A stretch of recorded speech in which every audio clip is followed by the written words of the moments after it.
salaamaaleykum parents yi na ngeen def yéen a ngi ci jàmm naka yitte yi naka njaboot gi daanaka njaboot googu sax ñoo taxoon may wax yëg ngeen ne gone yi nangootu ñoo sol ay yére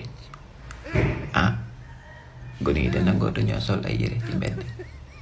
daanaka yaramu neen la ñuy doxee de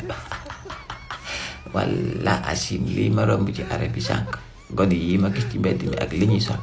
xaw ma zete bi la tàngaay bi la xaw ma lan yére yi yéen a koy jënd ci lu bale parents yi yére yi gone yi xewal léegi yéen a koy jënd mooy fil yi ñuy jël rek teg seen kaw ngeen dox yéen a koy jënd wala waaye yéen tam wax leen ak gone yi ñuy sol yére s'il vous plaît ande maa ngi bëgg a waaru sama réew mi walla asim dëkk bi maa ngi ciy bëgg a waaru s'il vous plaît parents yi wax leen gone yi ñuy sol yére bala ñoo génn wala bu dee du suñu doomi réew yi nañ marqué suñuy gone comme ça ñu xam ne ñoom ñu ngi sol lu baax bu dee étranger yi ñoom ñooy ñëw sol yu bon yi nañ ñu ko wax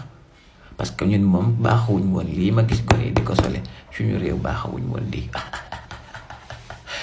waaye Sénégal kon yi léegi bëgg a sàkku s'il vous plaît bu fekkee étranger yi ñooy sol yére yu bon yi wala asi war nañoo marqué suñu doom yi ku nekk jël sa doom marqué bind ci Sénégal wala ñu defal leen drapeau Sénégal ci seen jëy yi ñoo xam ne suñ gone yi suñ gone yi réew soluñu lu bon s'il vous plaît sinon nañ woote réunion dégg ngeen leen ko ñuy leen ma njaboot gi